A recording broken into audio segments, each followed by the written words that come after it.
مدینے دی رات ہوندی محفل نات ہوندی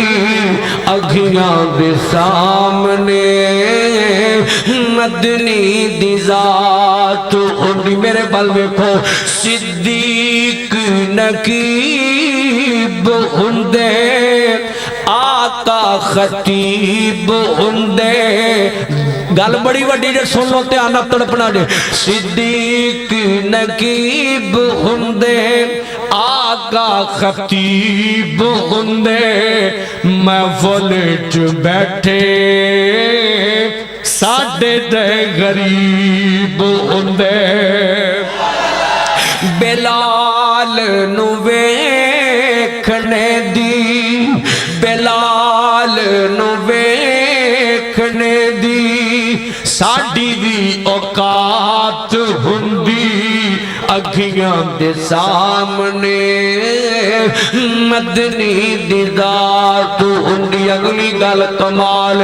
جنہیں ہن تک سبحان اللہ نہیں آکھی وہ بھی کہے گا منہ تے ہاتھ رکھے تاں وی انشاءاللہ آوے گی مہنگائی بڑی ہو گئی جے پر سبحان اللہ مہنگی کوئی نہیں جو میرے وقت تکیا جنرا اللہ اللہ اللہ اللہ مدینے دی رات ہوندی محفل نات ہوندی اکھیاں دے سامنے مدنی دی ذات ہوندی حضور دے غلاموں تڑپیا جنرا آقا خود امام ہوندے آقا خود امام ہوندے پیچھے اے غلام ہوندے جڑا غلام ہے ہاتھ دووے چوکے کہے سبحان اللہ اور کما کیمرہ غلامہ دے ذرا کما چھتی کر غلا کہو سبحان اللہ آقا خود امام ہوندے پیچھے اے غلام ہوندے آقا خود امام ہوندے بلے بلے بلے اہلاً وسہلاً مرحبا جی آیانو خوش آمدید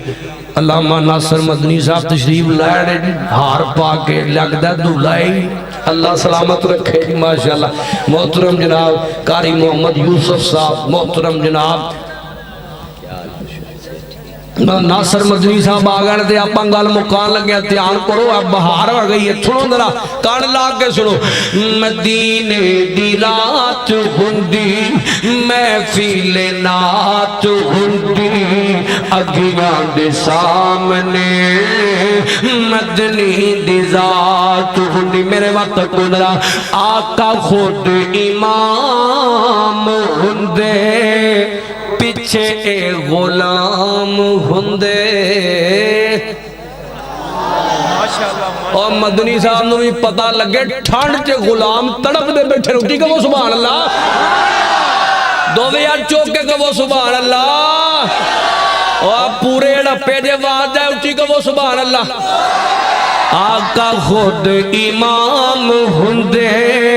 پیچھے اے غلام ہوندے